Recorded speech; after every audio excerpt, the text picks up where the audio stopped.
Good morning. It's 8:30 on a Sunday morning, and the governor's race is hot. Today, a former first selectman who nearly beat a Democratic trailblazer last time now wants to be your governor, Tim Herbst. Why should voters choose him? His answers are straight ahead. Plus, the race to replace Esty. Can Republicans win back the seat? Today, we meet Ruby O'Neill and Rich DuPont.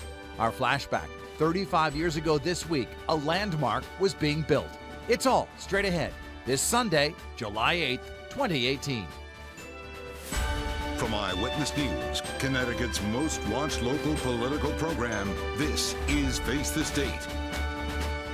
Good morning and thanks for joining us. I'm Dennis House. Only 35 days left until the primary in what really has become a contentious governor's race, the most contentious, in fact, in recent memory. There are 5 Republicans on the ballot and 2 Democrats, and we are joined today by one of the Republicans, Tim Herbst. He is the former first selectman of Trumbull. And Selectman Herbst, good to see you back here. Great to be here. Thank you. On the program. I know that you've been very critical. You've sort of been looking at the Republican field as well, but you're also focusing on the Democrats, and you've been really critical of Ned Lamont. Why?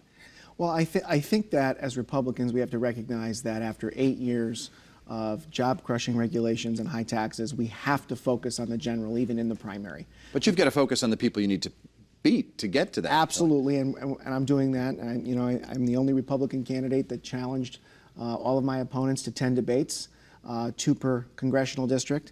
I'm the only candidate on the Republican field that has shown a consistent pattern of calling the Democrats to task. I think I'm the only candidate in this race that's running an aggressive campaign and that is willing to stand and be counted for what I believe in and in making the contrast with Ned Lamont come November. You've called Mark Boughton, the mayor of Danbury, a retread.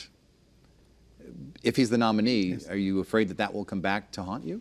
To haunt the Republicans? Well, look, what I've said is I don't think you beat a retread candidate with another retread candidate. And what I've said is this is his 3rd time running. And I think that if we're going to beat Ned Lamont, we need to offer the voters a very clear choice. I believe elections are about choices.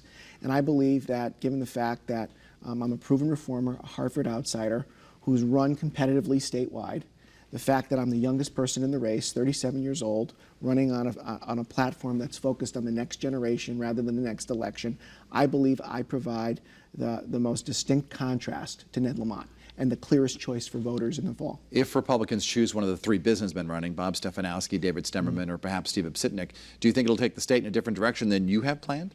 Not at all, but I will say that in the campaign, I think that we have to recognize we've tried this experiment before.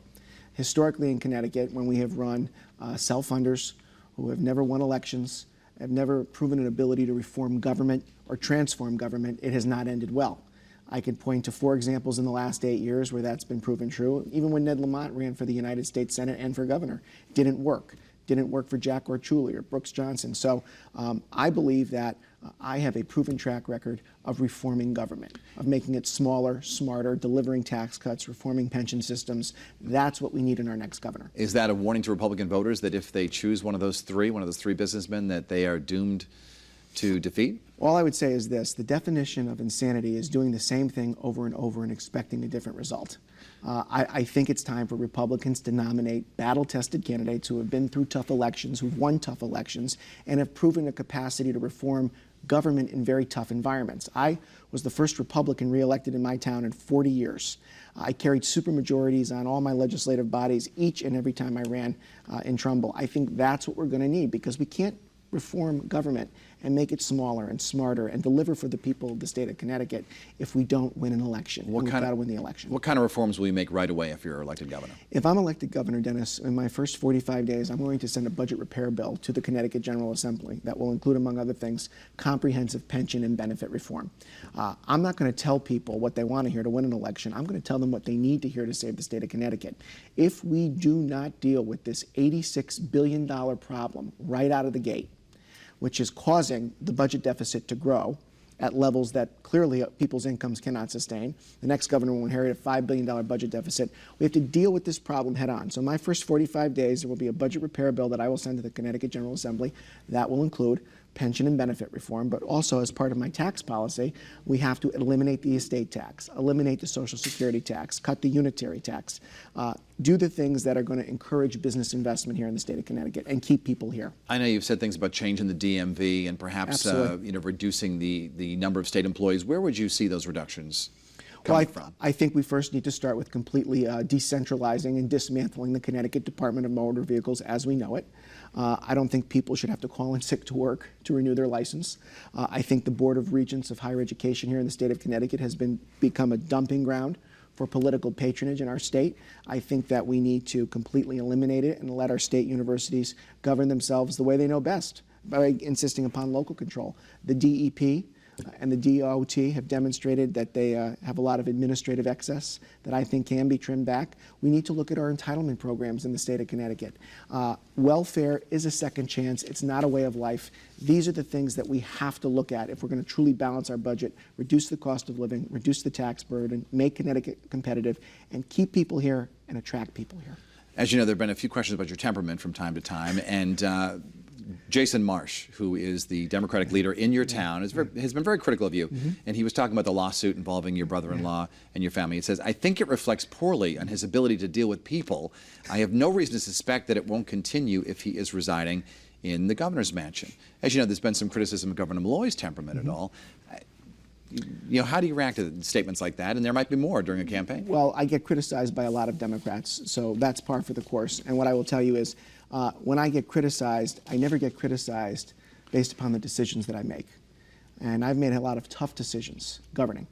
I've had to make decisions that are unpopular, that are necessary. But at the end of the day, I've always done the right thing and made the right decision. And I think that's how voters will learn to assess me. I am somebody that puts doing the right thing ahead of politics. And I think that's what's sorely lacking in our government today. So if people are concerned that there might be drama following you to the governor's mansion in the state capitol, what do you say to that?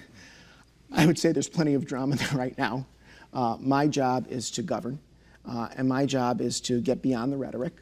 And quite frankly, my job is to get beyond the tweets and the snarkiness and get people having more face-to-face interactions and conversations. We're not going to be able to solve our problems, Dennis, with rhetoric. We need to solve our problems by being willing to have those face-to-face conversations, those honest conversations, to come to levels of consensus that moves the state forward. That's what I did in Trumbull. And you know, it's interesting. Every major initiative that happened during my 8-year tenure, full-day kindergarten, doubling senior citizen tax relief, charter revision, reducing the tax burden, reforming our pension system, each and every one of those votes was bipartisan. So I will bring that same no-nonsense approach to Hartford. I will work honestly without fear or favor to do what's right for the people of the state of Connecticut. And if I have to take on people in both parties to do the right thing, I'm prepared to do that. I think that's what sets me apart from all the other candidates in this race. The state will be spending millions of dollars this year on elections as part of the state elections program. You were recently criticized by one of your opponents for using this program, as well as Mark Boughton is also using it, and there are some Democrats as well. If you're governor, do you see this program continuing, or how would you reform it? Do you think we should be funding the under-ticket races as well? Well, you know, it's not a taxpayer-funded program per se, and I think that characterization is incorrect, and the press has called Bob Stefanowski out for that. It's a clean elections program, and I elected to participate in a clean elections program because I'm not going to stroke a check for $1 million to fund my campaign, and I'm certainly not going to rely upon special interests or lobbyists to help me raise money. That's why I not only participated in a clean elections program, but I was the only candidate running for governor that refused donations from Hartford lobbyists. And I did that for a reason, Dennis. I don't want to go into my office as governor on day one and have all those special interests and lobbyists lined up outside of my office. Do I think we could reform the program? Absolutely. Do I think there are ways that we can make it more efficient? Absolutely. But I want to take the special interests out of governing, and I want to take the special interests out of our politics, because quite frankly, I think it has had a negative impact on both parties, and that's why I'm running.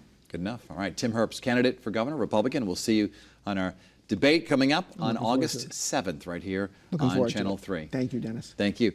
When we come back, we will be meeting Ruby O'Neill, one of the Republicans running for the hotly contested congressional district known as CT5. And we welcome your comments, and we welcome you to peruse our video library. It's on YouTube or on WFSB.com. You can watch past editions of Face the State.